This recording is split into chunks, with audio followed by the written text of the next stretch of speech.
I'd like to thank all the participants who came to participate in this panel discussion. The topic we're going to discuss is the quantum breakthrough.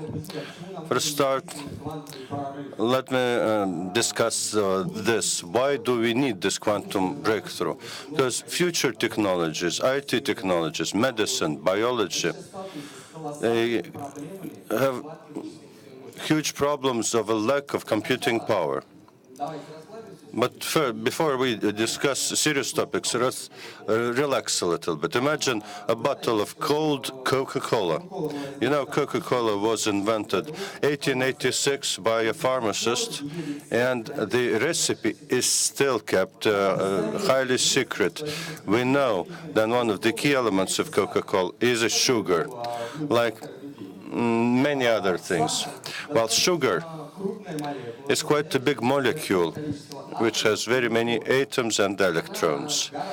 It's much more complex than the molecule of water, but it's simple, much simpler than DNA or metadoxines. Now, imagine we want to model simply this molecule of sugar. Try to calculate all internal energies, interaction between atoms and electrons, all interactions between atoms. Try to compute and understand how the interaction of these small particles, how all of this makes the molecule of sugar that gives us energy, supplies energy to the brain, etc. Take the most powerful supercomputer, 11 million cores, 42 megawatts energy, almost $20 million worth. Imagine that even the computing power of this supercomputer would not be sufficient to compute the molecule of sugar, because the computing power that is required to calculate all those interactions needs to be much higher. This is a problem. One of the problems that we have. We're experiencing very many similar problems as we try to compute big data or real systems which are very big, like financial markets, or logistical computations, or weather. We're building AI systems. We teach our computers to learn themselves. We teach them how to recognize complex patterns and images. And as I said, we have similar problems when we try to do quantum simulations, and every year we develop new things of cyber protection and the systems for the safe transmission of data. All of these things, while we are doing material research, new drugs with the use of modern supercomputers, but the computers cannot handle that, simply because these systems are too big. They have too many components interacting with each other at the same time. So, using the existing systems, we cannot surmount this wall. It is unsurmountable using existing computer technology. To step over this wall or barrier, we need new approach, change the paradigm of computing. We need something to cross this barrier. In addition to that, modern computers, the number of transistor in processors cannot grow. It's several billion per each processors. Very many processors cannot work in parallel in an efficient manner. And to power these supercomputers, we need either a small nuclear power plant or big hydro power plant. Then we can provide sufficient power to these systems. So we need the breakthrough. We need something new to cross this barrier from pigeon mail to satellite communications. We need a breakthrough like this to resolve all these problems. And this breakthrough is starting. And this is what it looks like. Quantum processor. This is big part of the quantum computer being developed by our team. These problems I mentioned, well, the quantum processors will help address those problems. How? You might have heard that quantum processors are using quantum bits or qubits. The difference between quantum bits and classical bits is they can be 0 and 1 at the same time, quantum superposition. Don't even try to understand if you're not prepared, it has nothing to do with classical physics or our normal lives. Like if I'm at the same time here and there at third floor with this girl nearby. So using the processor with 1 qubit, you can double the computing power, 0 and 1 at the same time. If we add another qubit to the system, we will increase the power 2 times again. And with the addition of any other qubit to the system, will increase computing power 2 times. So these are the advantages of quantum systems, and everybody wants to tap that. A processor with 51 qubits will be more powerful than the most powerful computer of today. And how to use those qubits, how to make them work together. This is what we're going to discuss today. There are 3 main directions of research right now, which are believed to be the most promising. Superconducting computers, simulators on quantum and optical quantum simulators. Today we have invited specialists who had very well-known teams in Europe researching into this optical, represented by Sergei Kulik of Moscow State. He is the leader of probably the most successful team in the area of quantum communications and computation in optical systems. Evgeny Ilichov from Leibniz Institute in Vienna was at the sources of D-Wave company, the only commercial company which makes and sells quantum computers. Lockheed Market, Google,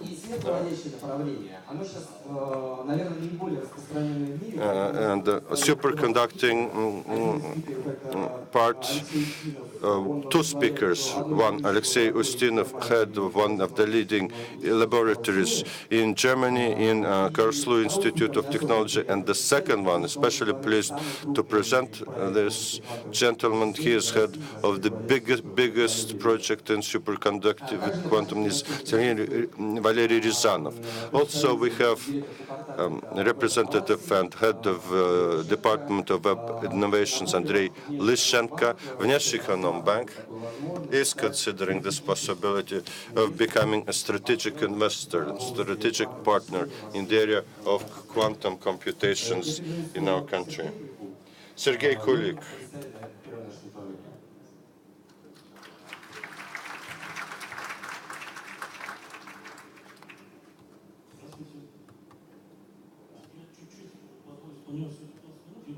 I have only 15 minutes. I'm going to talk about this part, which is called ions in traps and photon chips in quantum computation. what are the main prospects associated with this science? Why I do call it interdisciplinary? Because many areas of physics, engineering, and computer science are involved. First of all, as Ilya has just said, it's unprecedented increase in performance if we use quantum computers. And in terms of quantum connections, this is very secret, of course. This is the it's called quantum cryptography, well developed, allows to achieve full secrecy at the hardware level. But the problems are these, mainly associated with the fact that you have to manipulate single quantum objects, unlike quantum mechanics and quantum theory in the previous century. We deal with separate objects, and hardware is implementing very simple 1-2 qubit. Dealing with those errors, you have to correct these things in the process of computation. There are three basic elements, like in other areas of life. And the quantum processing information based on quantum computations. There will be several models. Quantum connections, the very communications, the very most developed, and quantum informatics or quantum modeling. Well, we will not speak about that in detail because it's least developed, and there are very many sub-sections in this area. So quantum computations. It's the requirements to physical systems that will be used for quantum computation. First, you need to physically realize quantum bit of information. It's certain measure of information, like bit is the method unit of classical information, and quantum bit is quantum computation. Like photon can go two ways. The condition of the atom, conducting current structures. We will talk about that. A full set of universal quantum valves doesn't mean much maybe to you, but you have to manipulate qubits somehow, and you have to do some standard operations. There's a notion of gate in quantum architecture. You write a whole arrangement, and you have to make the computations with all those gates in place. Scaling is a very important factor here. Well, those errors that appear should be corrected at each stage to increase the resources to build bigger networks. This is a very important element of all quantum computing system. Well, we have about 10 areas of development of sciences in this particular area. That want to create quantum computers with physical systems are being considered as certain. Nuclear magnetic resonance, ions of traps, neutral atoms and molecules, quantum mechanics of resonators, linear optical quantum computations, semiconducting structures, superconducting structures, spins in solid structures, biological and highly molecular systems. These are the 9 areas or 10 areas. We haven't made a selection yet which one to focus on. There's no single leaders here. Maybe 2, 3, or 4 in this country that are being developed the most active. And we'll present the most common ones, these superconductive, the ones based on photon chips and neutral atoms. This is the first of these models, which is called photon chips. And this is quite a complex piece of equipment. And essentially, does this: you draw. Well, a computing process is a sort of transformation. You build a matrix using a laser. It's like lines. And they represent elementary gates, and light passing through those would be transformed and will transformed in the way you need. How does it done? This is what is called the unit of laser printing. Sample moves along this line, and there's a defect in the material and builds this burrow. We need below the main structures that this unit can draw. And what happens? I'll tell you, or we will see that on screen. This is the unit that focuses powerful radiation, powerful ray of laser burns through this material and it moves along this material, drawing these burrows. This is how it looks like. So in this way, you can draw a piece of quantum processor, but the quantum processor would be more than them, the things that would accept a line and the light and focus the light. What's important here? Well, in correcting mistakes or errors. This chip will not be ideal. There will be mistakes or errors. We have a unique method developed in the laboratory using external electrodes. You can correct or adjust this chip for inputs, for outputs. We have this sort of arrangement already developed. The second area, it's a different one, neutral atoms. Those were photons transformed in a certain matrix, and this is separate atoms. They could be put in a certain register, but for a start, you have to be able to keep the atom in a particular place to be able to study it for quite a long period of time. The period of time we're going about 100 seconds and more to make atoms stay in one place. It's huge. Normally, it's tens or hundreds milliseconds. We can do that for 100 seconds. The unit is very complex. You see two optical tables. The atomic part is on one of it. In one of the cells, we have the atom. And neighboring table is responsible for creating managed laser fields. In a vacuum chamber with no resonators, the atom is fixed in certain place. It's on top, two lens array, and in the focus of that radiation ray is the atom. The second step is creating registers. We can manage 9 atoms right now. That is, register is a set of atoms.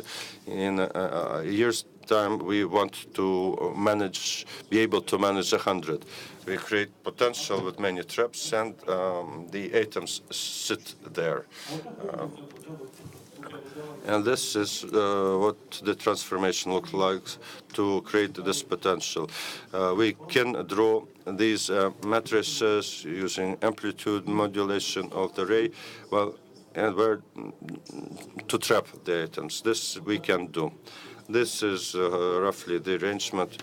The square in the center is the chamber for the atom.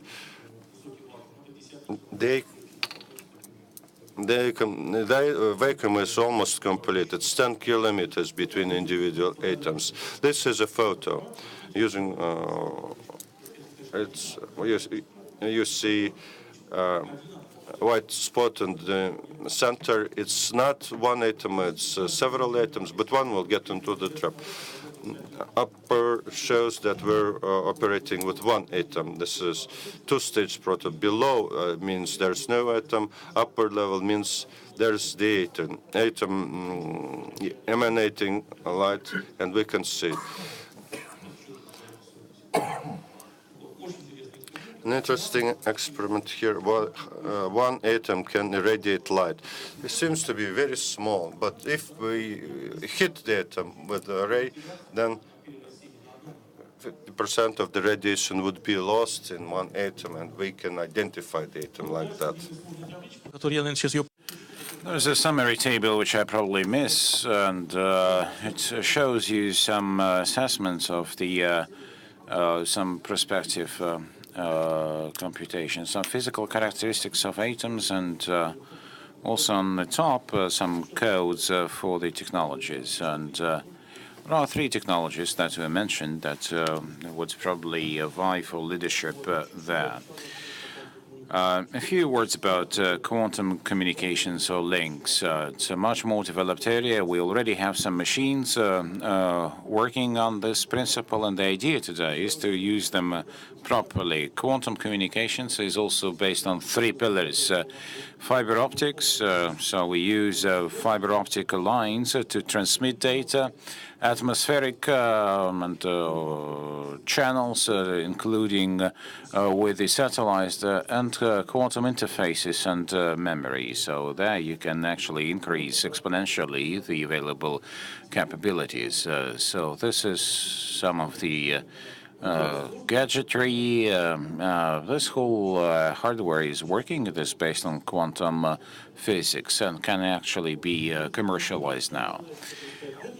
The key challenges here, as we say, integration of the developed system of the quantum key distribution systems, providing reconfigurable automated systems so that would not fail even with some links being damaged. And now we are coming to talk about a global protected quantum network in the territory of the Russian Federation. This is how it is going to look like. We use the existing fiber optics, using some intermediaries like, I don't know, vehicles flying on, above Earth, including satellites, etc.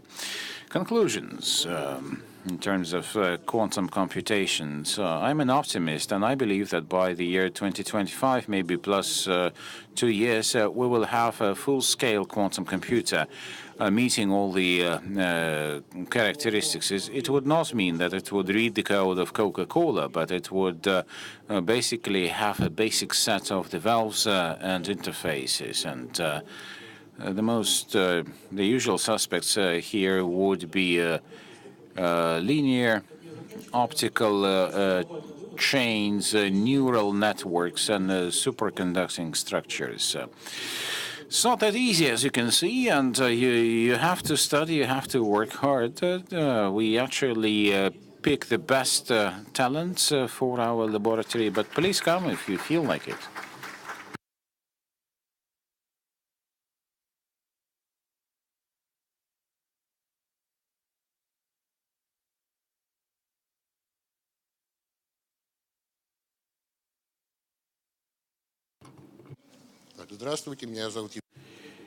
Good afternoon. My name is Yevgeny Ilichov. Ilya, thank you for the introductions. And today we'll be talking about quantum simulation techniques. Sergey provided here a broad picture, but we need also to focus on some practical applications. And I chose this particular subject. The reason for that is that the first quantum computer company in the world, at least you can read about this at the website of DVAVE, the company which is producing quantum simulation hardware. That company was only established in 1999, so it all happened in front of our eyes, those present on the panel.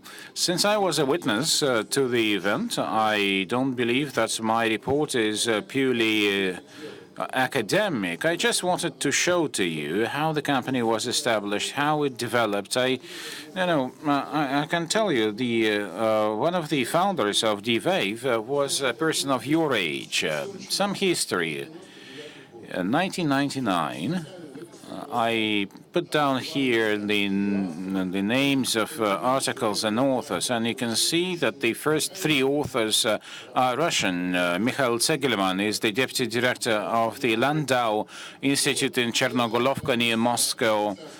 That was a Russian-Swiss team which wrote this article after the high-temperature superconductivity phenomenon was discovered, and actually Nobel Prize went for this discovery. They decided to provide a qubit based on such materials.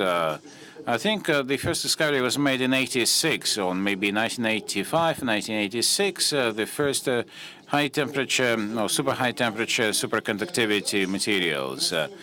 Now, 15 years later, it just happened that you can build a qubit on the basis of such technologies, which is yourself for the future quantum computer to process information. Same here, we were able to measure the properties. What we did, we didn't really create a qubit, but we measured a property of, it is a symmetry of parameters of a superconductor. That is a property which we proved to, basically to prove that it was a reality. Then Johnny Blatter, the last author of this article, published in a journal called The Nature, one of the most respected scientific journals in the world.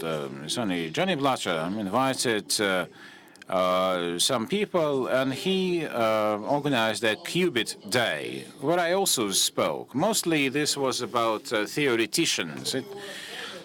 Towards the end of my presentation, Johnny asked me, so what, would you come to Vienna and would you be engaged in building a qubit? And I said, no, of course I cannot do this.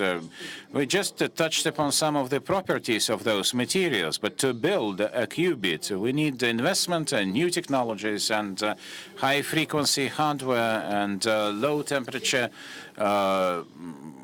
hardware. And I said, definitely no. But at that same time, on the other side of the globe, in Vancouver, Canada, the University of British Columbia in Canada, Alexander Zagwoski, and you see the photos, he came to the same conclusions as the authors of that article in Nature. Alexander Zagwoski came from Kharkov in Ukraine. He actually defended his thesis in Kharkov at the Department of Low Temperatures. Next to him, there was a doctoral student, Jody Rose, and he attended also some lectures on business. In that University of British Columbia, Haig Faris, the third picture,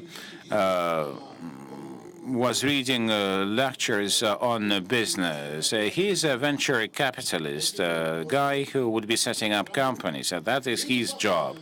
So these two guys, Zagwoski and Rose, they came to Harry Faris, to Haig Faris, and said, you know, we have an article in Nature, and Sasha Zagwoski did something. Let's build a quantum computer. Haig Faris said, yeah, let's do it. And then I asked him, you know, that was a risky project with so much money invested. Did you not afraid to go bankrupt? And he said, you know, notionally speaking, out of 100 companies where he invested, 2 or 3 would produce a profit of, say, 100 times over the investment. So 2 or 3 companies would pay back. Still, it is less than 10% of your investment, but even that less than 10% would produce enough money and cash flow to pay for all other investments. If you open Wikipedia, then you would see a fourth person, Bob Wins, who was the founder of that D-Wave company, but he was invited as an accountant, as a financial director. So 2 guys were involved in building a quantum computer without any experiments or tests. So the guys who read my article, and they came to my place, and then we decided that D-Wave and Jena would be having a joint project. We could not announce that we would be researching this because we are working for a company. What it means is that when you work for a company is oriented on results. Basic research is financed by the state, by academies of sciences. But here, when you are given some private investors money, then you need to have some result. The life of a quantum state was so short back then that you were not able to build a quantum computer using some ideas that were back then. You needed to have new quantum ideas, and that's when we have the new quantum simulation hardware emerging. So we would be studying the main properties of qubits based on simulation techniques. So what are those simulations? I wrote some text. So historically speaking, the idea came about, at least publicly, by Richard Feynman, who said that you probably know him. He is one of the guys who received the Nobel Prize for quantum mechanics. His physics lectures are fantastic. I would recommend to really read his books and listen to his lectures. So he said, it is very difficult for us to simulate quantum mechanical systems using classical computers because we're talking about different natures, because the nature of quantum mechanics is very difficult, is very different from traditional physics. So why don't we come up with some quantum evolution system to compute the quantum system itself. So if you have a complex quantum system which you cannot compute because you don't have the capacity and capability of your computers, you can invent a quantum system which would simulate the complex quantum system, but more a simpler one. And then you can take the simpler system, you would measure it, and then it would produce some answers, and you have some conclusions about the complex quantum system.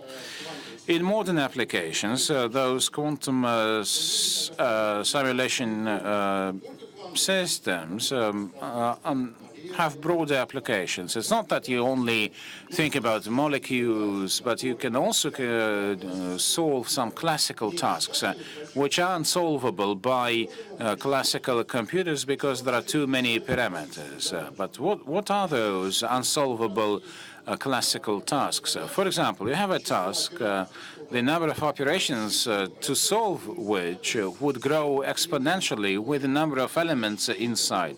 And there are such tasks. They are well known. I can show and demonstrate one of those. What it means. It means that with a large number of parameters, your computer will simply stall.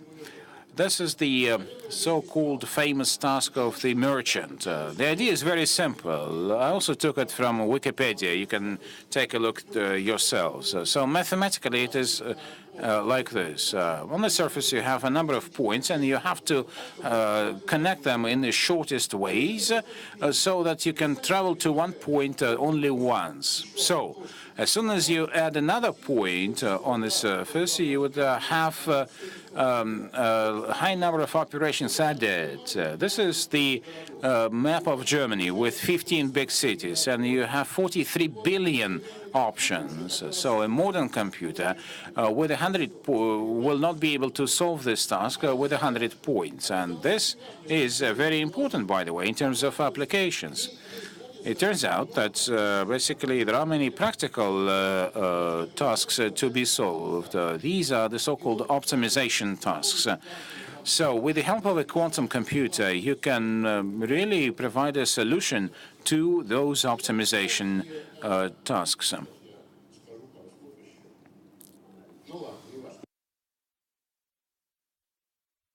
So that was the motivation of D-Wave in its own time, so that we can try and come up with a quantum simulation system that would be able to provide a solution to optimization tasks to help with practical applications.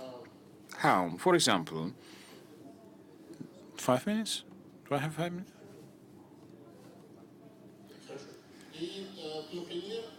For example, the first commercial computer was purchased by Lockheed, an aircraft company.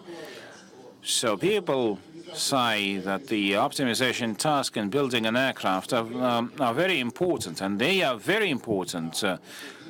Well, I'm not saying this is for sure, but I'm just saying this what I heard. It is important for an aircraft to have optimization to run the cables across the frame, the airframe, in terms of costs, weight, etc. So this is exactly the merchant's task. You have to connect dots and points, and I'm not a mathematician. I would not probably go into more details, but that was the task in front of us. And we worked with D-Wave on this. And on this picture,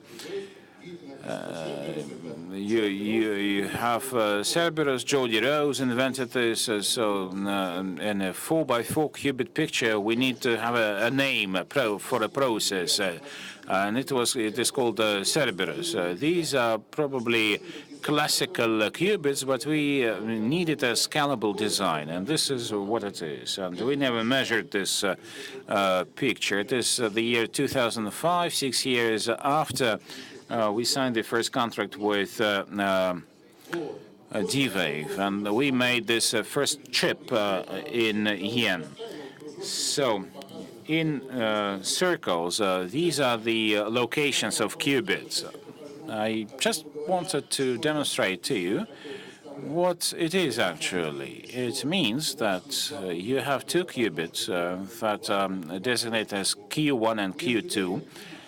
Between them, you have transformers, and the transformers go to coupler. And now, if you apply magnetic field, this coupler would change the magnetic field between the qubits, and you have a link between the qubits. Each qubit with the voltage of EB, ER, etc., you can change the behavior of the qubits, and you can read the status of the qubits with the on the left and on the right.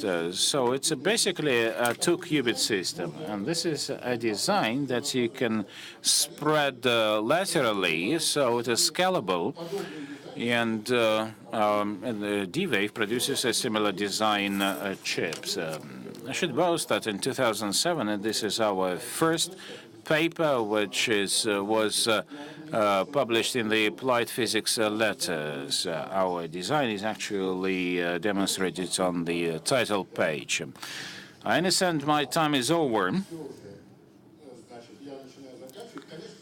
So I should say that, the question is, what is today? What do we have today? So in 2007, the board of directors of D-Wave decided that, they didn't want to finance German research. They said that the research tasks are all solved. Now that all we need would be engineering investment, and we'll build everything. So the contract was over with us in 2007. Now, 10 years later, we can ask the question, what do we have today? I just took something from their website, and it turns out that they just sold a computer with 2,000 qubits to universities, and there's kind of like some promises of how this computer is going to work. Nobody knows for sure how it works, but this is what the situation is today. Thank you for your attention. I'd like to ask Alexei Ustinov now to speak next. Thank you, Ilya. Let me be standing here to not be facing the other panelists with my back. First of all, an idea. Mr. Ilyachov talked about quantum simulators, and I thought how to demonstrate a quantum simulator. Not been translated to many languages here right now, but it's like a layout out of something. If you have an engine, a locomotive, you have a smaller model of a big. It's like a model, not a layout. model of a locomotive. We want to simulate the quantum world. We do it differently. We take a small object like atoms or molecules and try to build something big that we want to touch, to have a feel of it. It's also a model, but not of a big one, smaller model, but a bigger model of a small thing. That was the idea. But I will talk about superconducting quantum computers. Not all of you physicists probably. First, then I tell you what superconductivity is. Please raise your hand if you know what superconductivity is. Half, okay. That's a lot. Thank you. If you don't know or forget or haven't heard about it, superconductivity is the property of materials to have no electrical resistance. That happens at very low temperatures. That's for there's an area of physics, the physics of low temperatures, super low temperatures, which studies superconductors. It could be made of metal, niobium, or aluminum. More complex ones as well are available. This is just a general piece of information. The use of superconductors may help build quantum computers. The main material, you may know, in modern computers is silicon. Silicon is the main material of semiconducting electronics. What is the main material in superconducting electronics? Well, in quantum electronics, clearly, it's aluminum, which becomes superconductor in temperature 1 degree above absolute zero. You can use other materials like niobium, I mentioned, but for now, it's all quantum objects being done of aluminum. What is superconducting qubit? You may now be aware that physicists have many ideas of how to implement qubits that can be used on basis of atoms or photons, very complex experiments where you have to control extremely small object without harming its quantum properties. Some 20 years ago, maybe less, physicists made an experiment, long awaited, that had been theoretical works, which would say that if you are capable of building certain electrical devices based on superconductors, those devices will act in accordance with quantum mechanics rules. You can make models out of those, how the atom operates. Not very easy to explain that in detail, but I'll try to give a simpler explanation. And that is shown on this slide. This rectangular object on top is a circuit of superconductor. Red areas are Jefferson transistors, superconducting transistors, made of two superconductors and a thin layer of insulator. And the green is magnetic field, which penetrates this device. Goes through the hole in this device. And it turns out that this magnetic field has two conditions. First, and there's current, since there's no resistance, current exists forever. Once it exists, it moves clockwise, and the second condition, against counterclockwise. So you can create conditions, certain properties of the magnetic fields, where these two conditions have same probability of being in effect. As we increase current, it will move into one direction or another, but the average would be zero. The currents have exactly the same probability of occurring, and that becomes zero. It's several micrometers in size. We cannot see it with our eyes. A microscope would do it. And this system acts as a quantum bit. So using these two conditions, you can implement the conditions of 0 and 1, like the situation, the condition of atoms mentioned in the previous report. And it turned out that based on superconductors, you can build the whole zoo, well, in parentheses, of course, of various devices that can model those conditions, 0 and 1 at the same time. The first was the charged qubit, using electrical charge, minimal electrical charges we know is equal to the charge of electron, and there are Cooper pairs responsible for superconductivity. This device was built in the laboratory of NEC in Japan. And quite soon, other devices appeared. The Stream Qubit in Delft Technological University and others. A whole range and a long history of how those devices were perfected, made better and better. An important property in electronics semiconductor is the Moore law.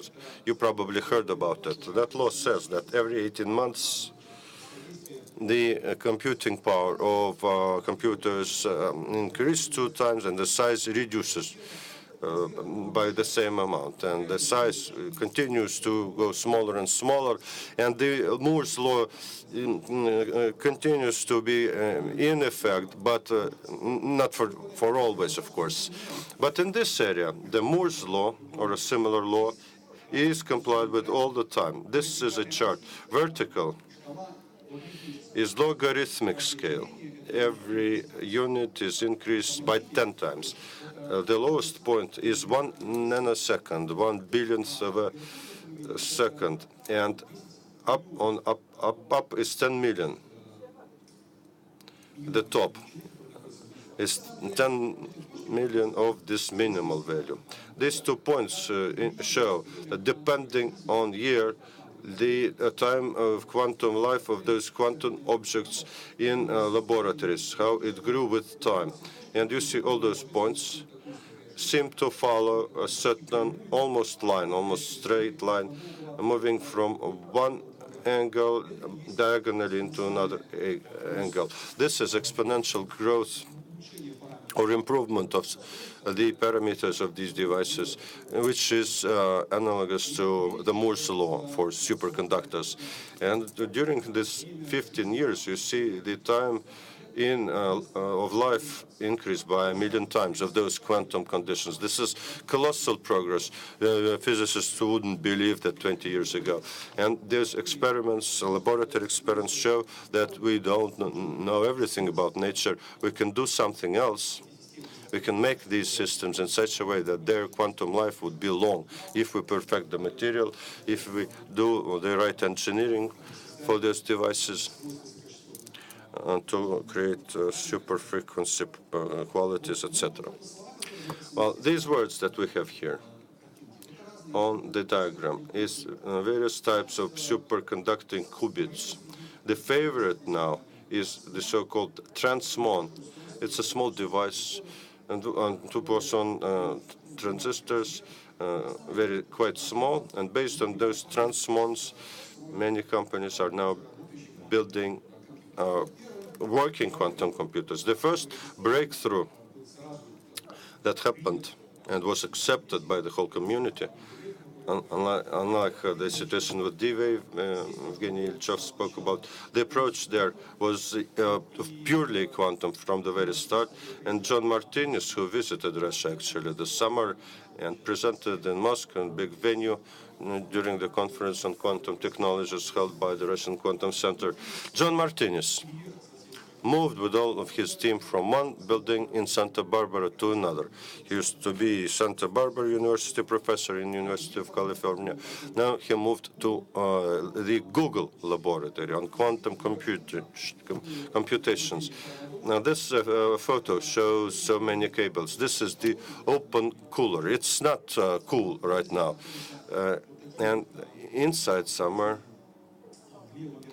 left upper angle, you can see microchips, superconducting ones, which are connected to high-frequency cables to external equipment.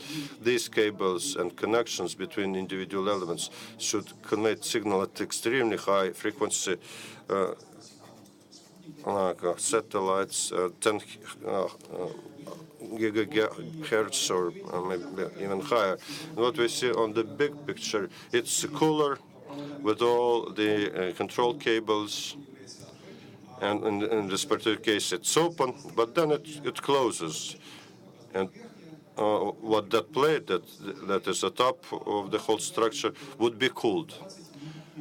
to the temperature of 20 millikelvins. This is 50 degrees low, 50 times lower than depth, 1 degree above absolute zero. In these conditions, these objects act as quantum objects. They seem to be big, you can control them, but you have to pay a price, cooling them to extremely low temperatures. These coolers, you may imagine, cost quite a lot, but don't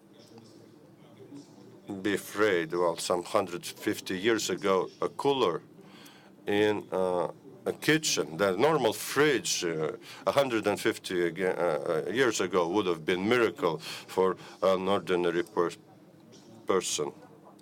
So if it's mass-produced, that would cost much less money. It would be more affordable. Google, you heard about that. IBM now, you know this company is creating semiconductor technology. Now they're using quantum processors. 2 processors shown here, 5-qubit processor available in the cloud, and you could make computations in remote mode that was open for users. And spring of this year, they announced the 16-qubit processors from IBM. And a few weeks ago, they announced a 7-qubit processors. Well, Intel did that, not IBM. Intel, the company that do most of the semiconductor processor. What happens around the world? This slide shows the numbers, and these are tentative, maybe indicative numbers. Roughly how much money was spent by leading IT companies of the past few years to develop this technology. You see here Google, IBM, Intel, Rigetti. Strangely here, the company established by a graduate of Yale University. Rigetti, that guy found money in the Silicon Valley, $70 million. They built a big hangar, which is traditional to the place, with 35 engineers working them. And over the 4 years of the company, they've reached the level, and I believe in 2 to 3 years, they may become very competitive, may compete against such big companies as Google and Intel. Of course, Google and Intel have much more resources, but this Rigetti company does only superconducting quantum processors. Microsoft, again, they're also active. They followed an unconventional path, using very strong researchers that they have. They hired those. They're developing topological quantum processors. The processors have not been created yet, but there are properties of material in very low temperatures which protect them against external environment, the effect of the external environments. That time that the scientists managed to increase the time of coherence of quantum elements, that technology may make it for eternity if they manage to implement it in real life based on the theory that is available right now. Then Microsoft has all the chances to make a quantum leap there. And this is like gambling, always happening in the world, new technologies. Some would bank on more practical, easy to reach, and others opt for unreachable. That's what Microsoft trying to do. And there are universities, of course, projects, closed projects, and defense projects, national priorities of America, IARPA and DARPA, who finance research in the interests of the defense. BBN and Lockheed Martin are involved there.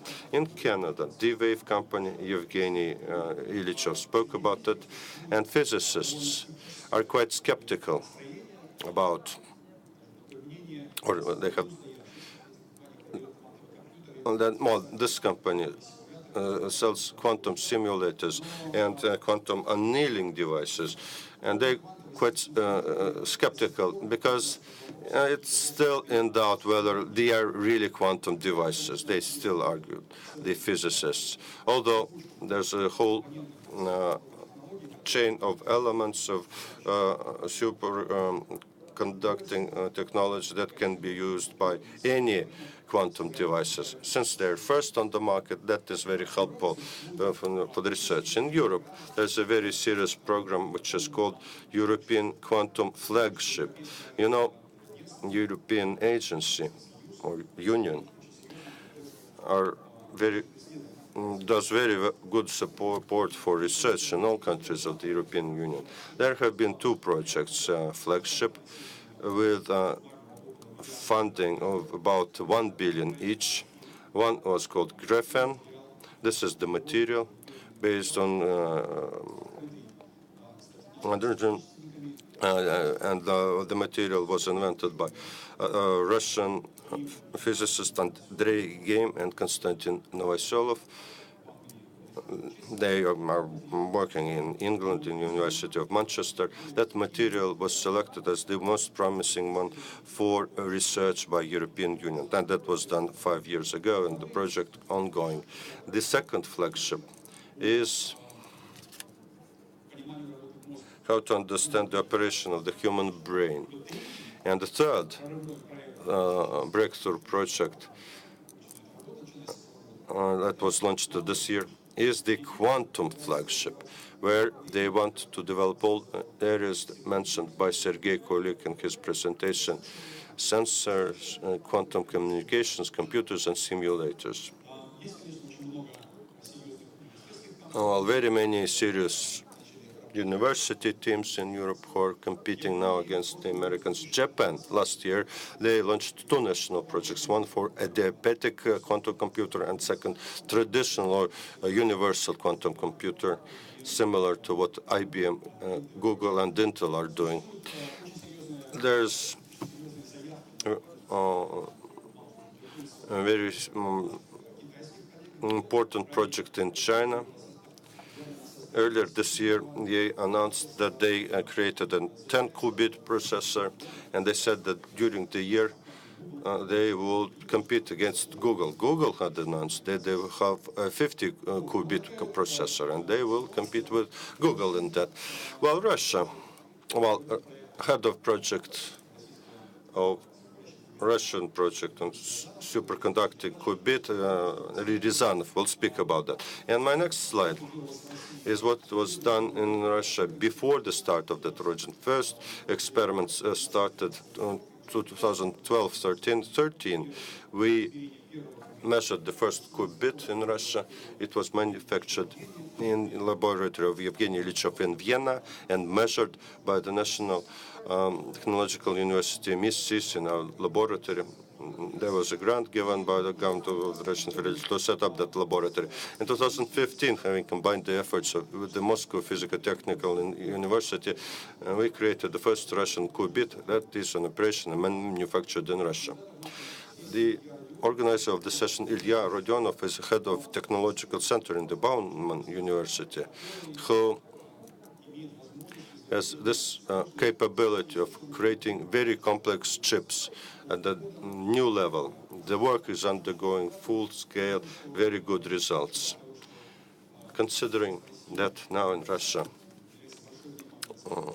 there is a lot of funding going into the digital economy and quantum technology in particular. With this kind of support, organizational and financial support, we do have a chance to participate in this race, and Vladimir Ryazanov will speak about that. And my final slide, practical applications for quantum computers. You have seen that particular application, optimization. Evgeny Ilyichov spoke about that. Also, machine learning, another application when you have to have very many conditions, and AI as well, artificial intelligence in one of the interpretation is, well, you have extremely many inputs, and you have to find the right solution to those many inputs. These are the applications that could be handled by quantum annealing computers. Well, the Shor algorithm has been mentioned here, which allows to break very big numbers in small elements. That's a challenge for cryptographers. They know that the protocol of encoding has on very big numbers. By multiplying very big to big numbers, there's a very big result. It's a cryptography task. Well, this is the algorithm which initially kind of like pushed this race for quantum computations, and maybe this is not really basic now, because we have now immune algorithms, quantum immune algorithms, and there are whole conferences on this. Quantum chemistry and the calculation of complex molecules is something where quantum simulators and computers would find their applications. That's about it, what I wanted to say, and probably I'll give the floor now to Mr. Ryzanov.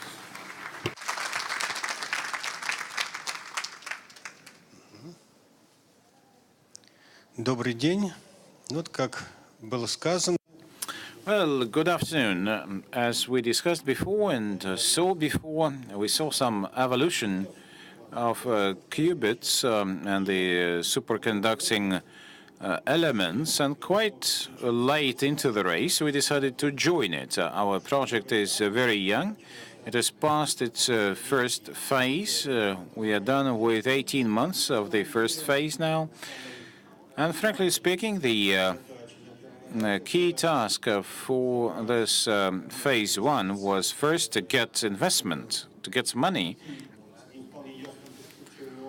which would support this still very unclear endeavor, and then also to find people who have some experience and expertise, theoretical and experimental expertise in this area.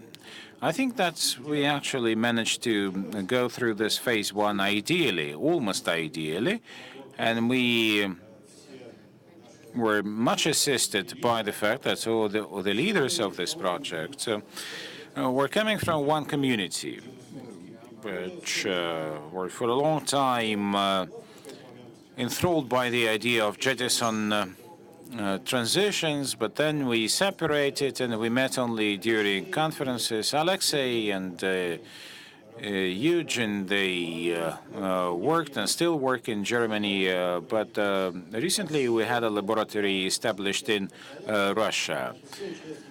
Two other panelists and members. Head of our community is the research institute of Rosatom, and they have quite a good theoretical team there. Importantly, that institute, together with the Bauman University, created a very good technological domain and platform, which is the basis for the implementation of those small structures. We hope that in time it will be able to reproduce whatever is being done in the West and for us to move forward. Moscow Institute of Physics and Technology, and Oleg Astafyev, who started working with qubits first in Japan, and he was involved in the creation of the first charges, those qubits. And then he set up two labs in Britain and one in Russia. So the Mises University in Novosibirsk, where a team was set up by Yevgeny Ilichov and the Russian Quantum Center and the Institute of the Solid Structures of the Russian Academy of Sciences, which I represent here. So these are all the players in this project. Now, we're trying to join this race and to probably get some progress. Maybe I'll show you some of the results later, but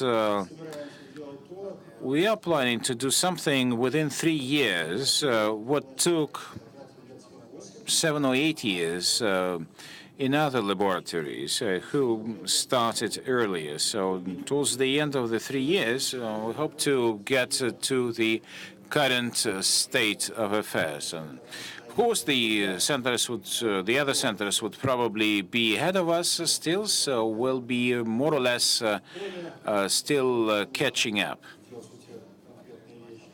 So we need some of the practical things to do, which are reflected here on this slide, and most importantly is to overcome the difficulties of working with qubits. In red font, you see we need to master the technology of sub-micron elements.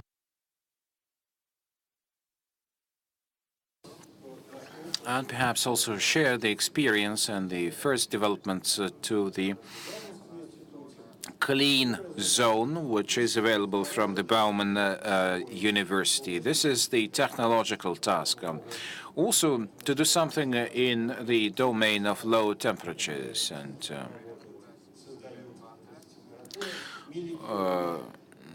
we have certain infrastructures which can provide the proper temperatures. In some other areas, temperatures are not low enough because it would dilute the performance of the qubits. So we'll have to work with coolers and creating all those networks which would supply microwave emission to qubits. For that, you need low temperatures and quite complex cryogenic equipment. But also, even to start working with qubits, we need to master the microwave machines and import quite costly machinery, supply low temperatures to those machines, and then measure the qubits. So we are a team of around 100 people. More than half of them are students and postgraduate students. It's a totally new thing. We can't simply borrow people from somewhere else because we have to train people first ourselves. And I think we're doing a good job here because we are using the university labs for that, and we work at the Institute of Solid Physics, using our departments to train students in this very promising area. So these are the gravity centers, if you like, of our project.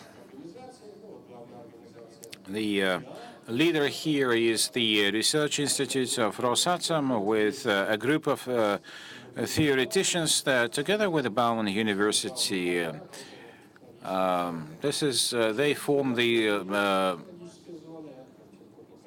technological center.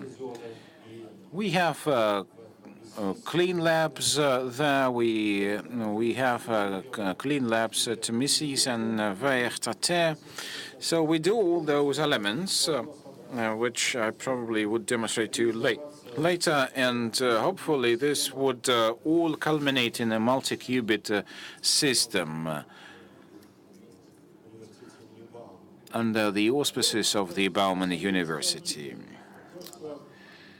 What hurts is that Russian and Soviet physicists actually contributed the most into the studies of superconductivity as itself. So this is the key phenomenon for the superconducting qubits. And the physicists of nano structures from the Landau Institute actually contributed a lot. Even the first article about qubits was written in co-authorship with Yuri Makhlin, because he worked back then at Karlsruhe. But before then and later, he was working with the Landau Institute, and he is part of our project. And he is doing some theoretical research into this, which is necessary for us to implement the project as itself. Pictures, some pictures for you. I mean, what you see here would be the leader of the project of this, Ilya Rodionov. I wouldn't comment on that, but you see so many sections here in this area, in this lab, with specialized equipment which can be used to illuminate.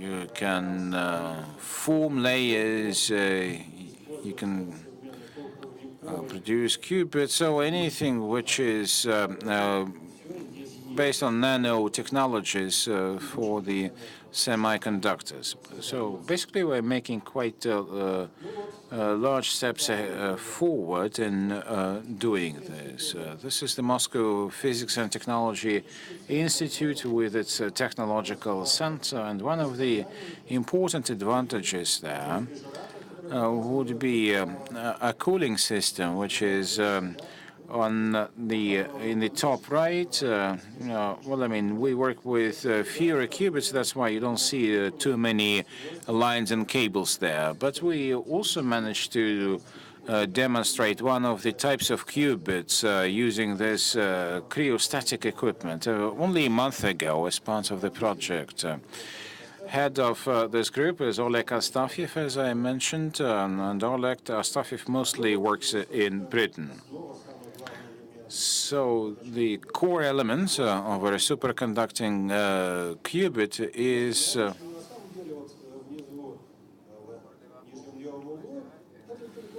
the tunnel transition. It's basically a superimposed aluminum foil. So first you make one layer, then there is a tunnel transition, which is designated with the letter I. Now, if you have the proper tunnel barrier, then the vapors can go through the tunnel, through this barrier, creating quite specific properties. Here are the amperage and the voltage, and in the top right, you see an area without any resistivity. So then there's a leap of the so-called superconducting hole to be used by the conductors. And to do that, you have to use one of the clean areas, and this is basically available from the Bauman University. There you need to have two layer masks. It's not a simple one. There are two resists. One is less sensitive, one is more sensitive, and there is more or less some space there. So using different angles, you can have overlaps before you apply the second layer. So these are elements of the 1/10 of a micron in size and laterally. Another important element here, which we had to deal with to produce a full-scale qubit system, would be the magnetic resonators. Now, in the middle, we have a line for the microwave emission with 6 resonators attached. They need to be of a particular length. And then those resonators can accommodate 1/4 of the wavelength, and those resonators would be able to feel the status of a qubit. And the qubits are on one of the ends of this resonator. This is the equipment from Alexei Ustinov's group at Mises. Again, they also have the second of the 3 coolers or cryogenic infrastructures. So another one is in Chernogolovka, and this is the third cryogenic machine. Another important element which is needed to work with qubits, in addition to qubits and resonators, you need to have an amplifier, parametric amplifier. We took a long time to understand how to amplify the weak signal from a qubit. And we realized that there was nothing better than a parametric amplifier. This is one of the pieces of work that we have to do first before starting working with qubits. There is one type of qubits and the measurements that are being done. Bottom right is the first qubit that Alexei described. Now we have much more complex systems, the key elements of which would complement our old earlier qubits. Quite big grids here in blue. This is the surface of a condenser where they pass from one point to another point by air. And this is important to increase the coherency of such qubits. Now, then you see also some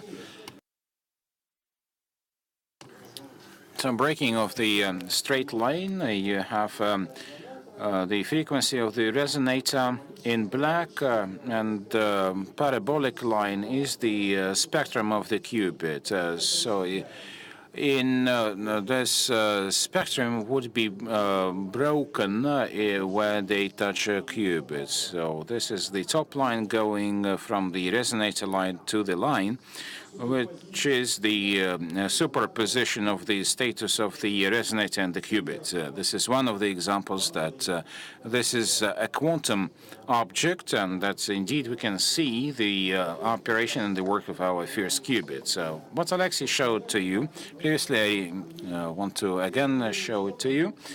The top black dotted line is something that you need to aspire for to have a quantum process of sufficient time so that we can do some error correction, but also do the quantum processes. And the Moore law was probably crossed somewhere in the middle of the first year of our work. So the red line, the red curve, is where we are, and then probably in future we would be somewhere in the middle between the black and the red lines. A more complex work of trying to measure the time of coherency of qubits. Left bottom would be oscillations, that is going between 0 and 1, between the floor and the ceiling of the qubit, and the amplitude is narrowing, and you can also calculate the coherency time, which is about 0.2 microseconds, and on the right-hand drawing you see the measurements of the qubit. That is between the first agitated state of the qubit and the second one, schematically represented in the bottom right picture. This is something that I don't think we should go into much detail, and these are the tasks that we would like, the physical tasks that we want to simulate. A chain of qubits through which a microwave signal is passing, and in this way we can simulate a magnetic electronic spin model, the so-called Ising model, and towards the end of the third year, we would like to simulate this model based on the multi-qubit chains. Another task is where qubits are connected through a resonator, and this is a so-called Dicke model, also a useful model, which can be used as quantum memory for qubits. That's about it. A picture about our finances.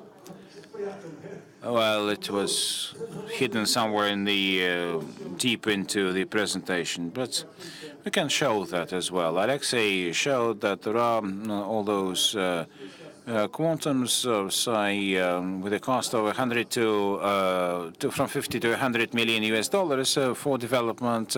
Our three investors, the Rosatom, the Prospective Research Foundation, and the Ministry of Education of Russia, managed to come up with some money, which is sizable in terms of the Russian science and research, which is 13 million US dollars, so 750 million rubles. And so, as you can see, we are trying to catch up, but with much smaller budgets, unfortunately, than in the West. We are promised that if the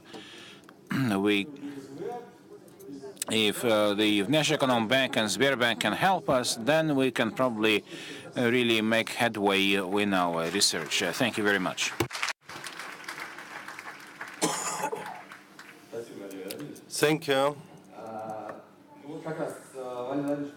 Vladimir mentioned that we have a representative of web innovation. Andrei, I'd like to give the floor to you. We know that in the world, well,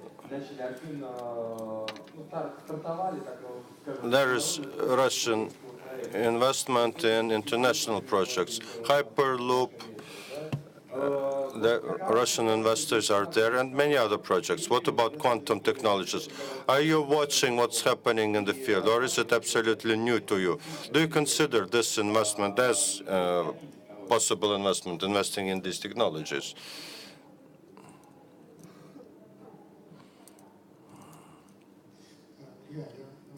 Well, Ilya, with your permission, I'll show a broader picture of it. Having heard the presentations, not all presentations are new, well, not all, but something was new. Let me add something to what's been said by the colleagues from a financial perspective, a financial organization's perspective. You mentioned two big issues. First one, the possibilities that may be opened by quantum technology and how to implement the technology. There are two other areas which I would try to elucidate. The first one is who would need that, and the second, who is going to pay.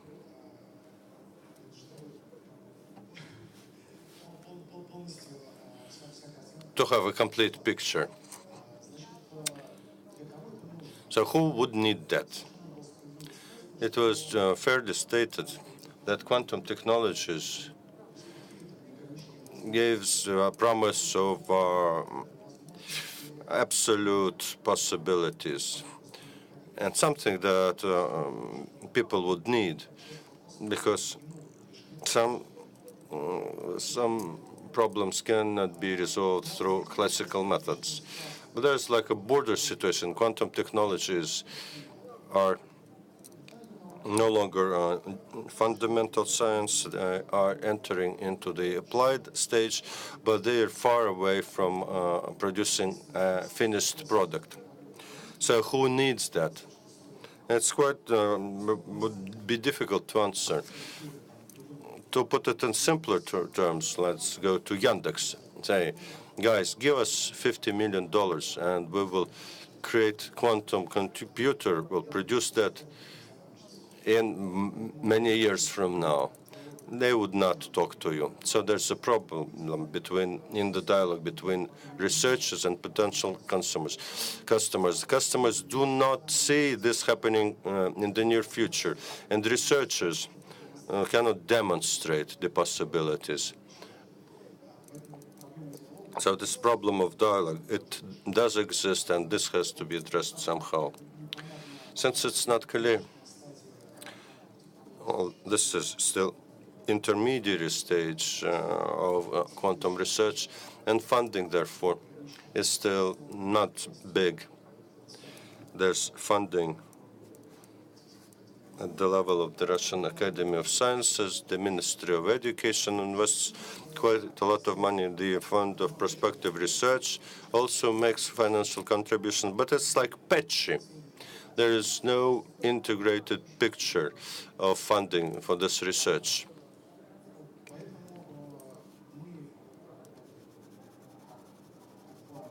We, as a bank, the development institutions, we understand the importance of quantum technologies, and we want to assume this role of coordinators in consolidating all those resources that are available in Russia in quantum technologies. We want to build that dialogue between the end customers and researchers. Those researchers that we have, and there are few. They are probably present in this audience, maybe a number of other people that you can count by by the fingers of your hand. Very important to support these small research teams. Set ambitious targets before them, and funding is, of course, required. Alexei showed the amount of funding that's been given throughout the world. And it's a lot more than the possibilities available here, the budgets allocated right now. So we see our mission here as a financial institution that is getting funds for these projects, understanding that the result is going to be somewhat distant into the future. And we will engage in dialogue with other financial institutions as well, because there is interest. Sberbank, Gazprom Bank, and Rosatom, and the Fund of Prospective Investment, they all want to be involved. We would try to consolidate all of these parties to resolve funding issues. Now, about interest, how attentive we are in quantum research, over the past few years. Well, initially that was some or simply a trendy subject. Now there are some results already, and very important when people from the scientific world can explain in simple terms what quantum technologies are and why we need them. But you need to do more in that respect. And as my colleagues have said, our positions are not that big because we have strong research teams, and the start of that race happened recently. We see the backs of the guys who are ahead of us in this race, Chinese, Americans, etc. And I'm sure together we'll be able to keep up with the race. Andrei, thank you. Well, Google spent several dozen $1 million to just try it, and we have good examples in other countries of the world. Now I'd like to give the floor to the audience. Guys, if you have any questions. I have some questions on my behalf, but let's start from the audience.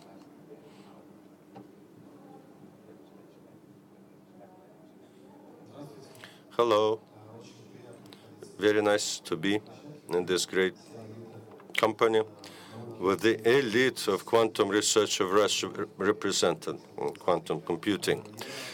I'm representing a charity fund. It's called named after Zinedine Magomedov. He is one of the general sponsors of this event. He is head of Summa Group. We're building an educational cultural center in Dagestan. One of the areas of research there would be quantum physics. Of course, this is a notion that implies very many things. But my question is here, would you be ready? Well, we have Institute of Physics in Dagestan. The question to you is, will you help us in creating a laboratory there in Dagestan?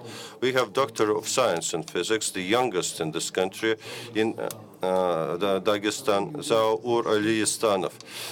Can you help us with the Center of Quantum Physics in Dagestan University, or simply tell us that we shouldn't even start it?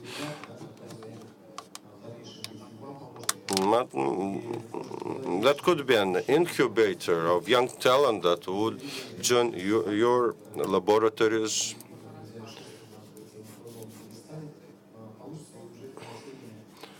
And that may also result in additional funds to your projects.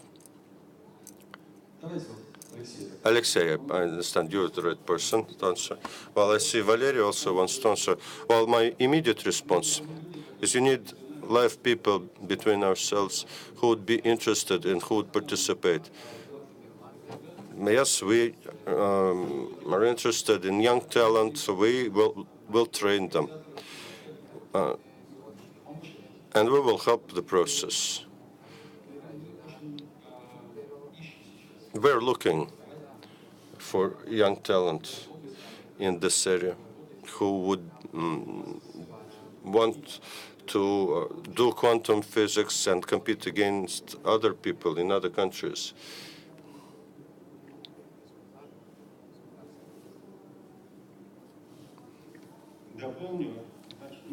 I'll add this. You may know Zakir Shahsaidov, who used to be head of the Academy of Dagestan, Academy of Sciences.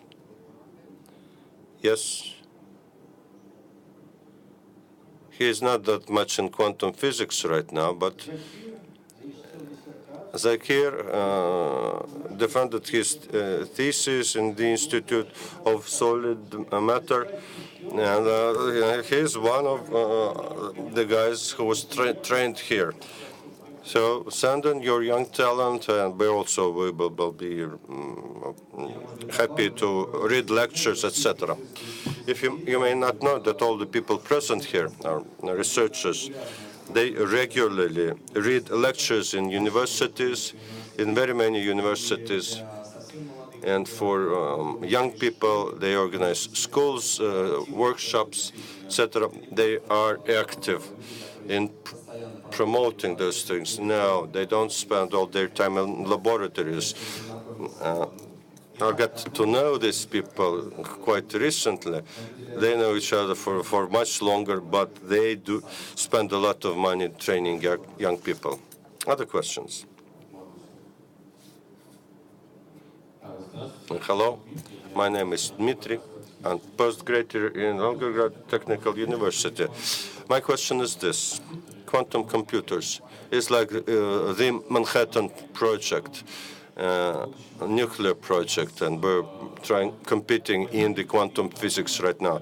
Could there be then a problem of implementing the technology in the real world, like in information security? Who gets the quantum computer first would probably get huge advantages. Or imagine a situation where we have implemented the blockchain mechanisms in the financial system, and the first one who will be able to compute those blocks would be ahead, and the system may fall down. Are there these risks present? Yes, they are present.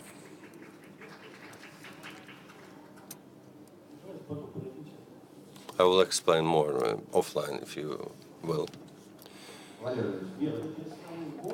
If you compare that project and the atomic bomb project, unfortunately, it has not exploded yet. There's still a boom coming in this area. Once they progress to a certain limit, then the race is going to accelerate, and it's going to be alive or dead. And in this situation somewhat similar to that situation, like Dr. Joffe was in St. Pete doing nuclear physics, and Stalin would tell them, "Oh, rubbish you're doing. Who would need that?" And then the race started. And we had built the foundations of nuclear physics in Russia, fortunately back then. That's why we succeeded. And our project, with this little financing that we got, we built this foundation. Once the bomb explodes, we need to have something. We need the people who know something about that to participate in that race. I have this thread. You mentioned the Manhattan Project. Well, in Europe and in USA, in Japan and China, these problems of quantum technologies are elevated to the government level, and each of these countries have national programs. The European Union, like Alexei told, the quantum flagship. But in addition to that, you also and we also know that big business, the top companies, blue chips, are in this game already and funding, investing quite a lot of money. So yes, it's similar in that respect.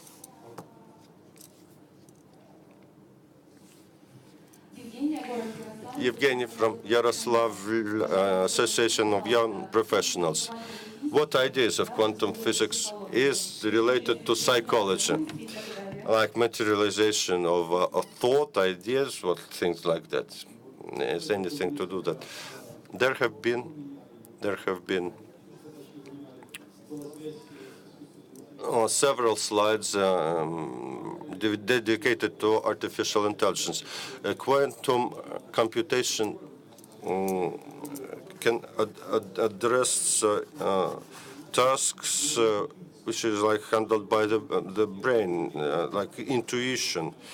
To develop the intuition, you have to handle very many parameters at the same time to see the balance between them and make a decision.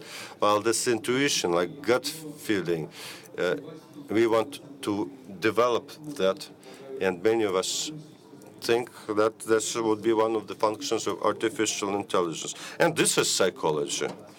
Psychology is science, of course, but this science is based on the properties of our brain, and in our case, we want to create the device to perform similar functions, similar to the brain. Of course, there's a relation with psychology, but I will not try to take the philosophical part of the question. You mentioned superposition, and I took this idea in psychology. If a person thinks in a certain way, keeps the focus, then it is the superposition of thinking, and you may succeed in your target if you're focused enough. Are you going to study that from the physical standpoint? When psychologists say material, the question is, well, we will study that. What you had in mind, whether it's... Well, that was great, would be great progress for the humanities. We have a question from this part of the audience. Hello. Maxim Smotrin from Omsk. I have two questions. In the existing technology, superconductivity, etc., it seems to be available only at super low temperatures.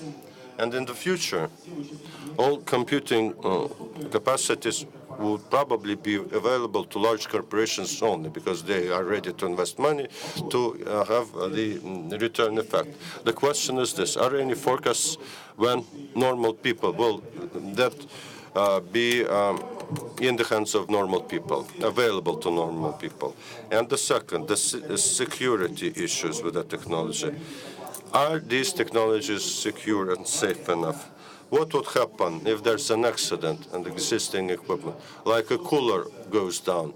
What would happen to qubits, chips, etc., and the environment? I will try to handle the first part, maybe the second as well.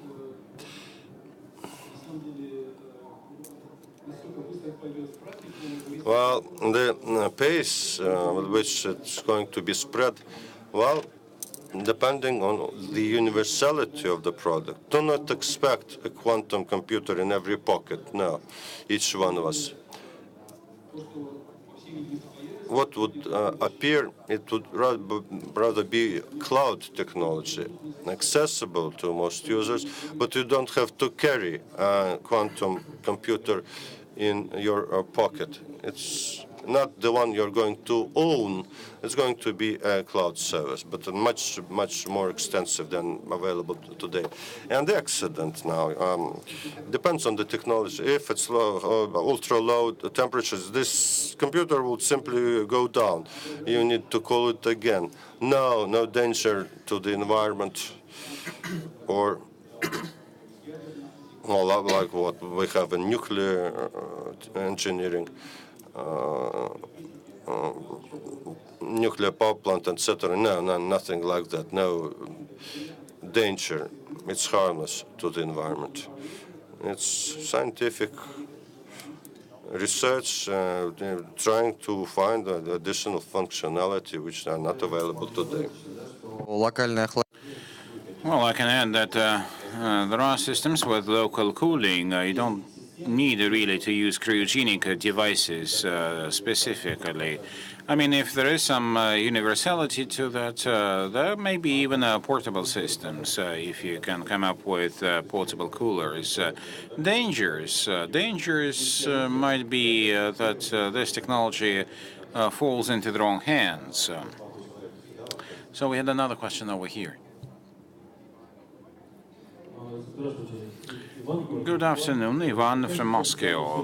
What is the most probably serious practical task that was solved using quantum technologies? And what is the comparison between classical solutions and quantum solutions? What is the primary task for quantum computers now that was successfully implemented? Valery. Whoever is producing a quantum computer, a simple qubit is a machine for magnetic resonance. It cannot be scalable, so we use the electromagnetic resonance technique to divide the number of 15 into 3 and 5. I mean, nobody needed that, but it was done like many decades ago. So perhaps we need to move on, and as long as we have more qubits for a universal computer, we would be going farther and farther away and into something where we can perhaps hope that some simple division can be available. To add, what Valery said, there are no really solutions right now that well, I mean, there are no solutions that could only be done with quantum physics currently. This can be done also with classical computers, but quantum computers never had a task, a mission to exceed the capacity of any classical computing industry. But Google already announced, and last summer, Johnny Dennis, during his presentation in Moscow, mentioned that by the end of the year, Google would demonstrate a processor containing 49 qubits. Those qubits would have entanglement with the size of measurements of 2 to the 49th degree. Colossal number, by the way. So if you try to simulate this with classical computers in the whole Earth, the whole planet Earth, you won't have enough computers to do the job. It does not mean that this is going to be something useful for consumers. It is just a demonstration of the power of quantum computing, which is not accessible to us right now, but we can master that as soon as we develop it further. Then we would have some other steps to find some practical applications of quantum computing. This is for the future, so nobody is claiming that in 3 years' time, quantum computers would replace classical computers with unique characteristics that can be used. But it is a technology that will be developing, perhaps maybe for some decades to come, maybe in 10 years' time or 20 years' time, we would have something useful. The first qubit actually was invented less than 20 years ago. And the first transistor was invented in 49. add another 20 years, and then you only had the first microchips in 1969. So perhaps we would have a longer leap with quantum computing, but still. That's your question. Now we can calculate the spectrum of a two-atom molecule. I mean, no practical application, but this is the synthesis of some substance with preset properties, and this is going to be done through quantum computing. So we just made it, tested it on the molecule of hydrogen. For the quantum communications, again, there are some already machines available for quantum communications. 3 or 4 companies are selling such machines. But do you need that to talk secretly with somebody else? So maybe it's not practical right now. But developments here and research is well advanced today in this area, and they are more at the stage of convincing the customers that this is something needed. I'll go back to D-Wave. We heard reports that D-Wave invented an algorithm of computing a specific task which exceeded the classical analog or equivalent. This is what we can read in literature and in the news. But this requires some verification. The community is not really very believes that. D-Wave tries to make its research confidential. Well, I mean, there was a most recent announcement of making 2,000 qubits. I mean, it would promise fast progress, but whether it is true, I don't know. So I don't think that there is an algorithm which exceeds the capacity of classical algorithms, but this is a very promising area. We can expect some breakthroughs there. But maybe going away from your question, I can say that quantum computing is basically something that drives the whole science. Superconducting qubits are microscopic quantum structures, and quantum mechanics was invented for atoms, for small systems. But if you take the Shiri equation, there is no transition in size. You cannot say that if you have the system of this size, you'll have a relativist or classical mechanics. So there is there's no clear transition. So for that, we first invented the microscopic quantum mechanics. And Tony Leggett, who received the Nobel Prize together with our compatriots Ginsburg and Abrikosov, and he was asking a question whether mechanics would be the same in quantum as in classical physics. And maybe there are totally different laws and rules in quantum physics.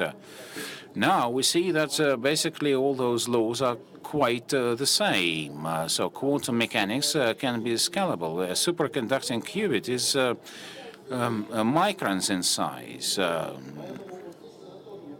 So what Alexei said, 49 qubits, it's not something extraordinary. So you cannot really assess a system that you made. You cannot simulate it with classical machinery. So you have to measure the new system and probably generate new laws and then think about how to use this system. I like Evgeny when he says, when you look at the Schrödinger equation, it seems like the whole audience knows about what it is. Andrei, you are also actively involved in monitoring what is going on in the world. So what is important to the customer? My colleagues, I think, provided you with some comprehensive answers about the advantages and achievements that were made in terms of practical applications. And Sergei actually was right in saying that we need to study, quantum cryptography, quantum sensors, quantum communications. This is a thing for the future, but there are also already prototypes being sold. Quantum computing probably would not come tomorrow, but the day after tomorrow, I would say, in terms of timeline. And I think IBM provided access to a 5-qubit computer in its cloud, and it was something like a hackathon where teams, like a hackathon where teams could compete between themselves to play with a prototype quantum computer. Some applications in terms of demonstrations might be the result of such a hackathon. Perhaps we have the last question because we are almost out of time now. Thank you for this wonderful discussion of all the physical properties of quantum physics. I'm a quantum physicist by training. I'm from Riga. But in addition to physics, you also need new quantum algorithms for this to work. Do we have any close link and cooperation between physicists and mathematicians? And I'm a quantum chemist, so approximately we can calculate systems, structures with up to 500 atoms within 1 year. So for example, the molecule of sugar, yes, we can do that based on the first principles. We do cooperate. Of course, there is cooperation between physicists and mathematicians. I can add that perhaps you know that in Google, for example, they put together a good team for this, including some leading researchers, and that team involves people writing algorithms and chemists and technologists, so a big team, and we are trying to come up with some analogy. My question was exactly about some strong Russian teams. I understand about Google. Well, about Russian teams, perhaps Valery discussed that. Alexei, probably you can share. You know, you were asking a very important question, because what I think is that the context between professionals in quantum computing and algorithms and us, practical people who are producing appropriate machines, this cooperation is quite weak. I mean, those theoreticians are thinking about some theories, and they will come to us and ask, what can we do with this? And then comes next phase when we have the first pilot simple quantum devices. We don't have enough such people. There are such people at Google or Microsoft. So probably the next step for Russia, as Mr. Rizanov was discussing, would be a project together with experts in quantum models, algorithms, and the computation of various materials, what is of interest to Rosatom. You can come to me and we can discuss this, because we need really some algorithm experts. I mean, it could be mutually beneficial. Thanks to all, thanks to the speakers. Let's applaud our panelists. That's it, guys, and please come to our lab, to our labs. We want talents. We want young talents.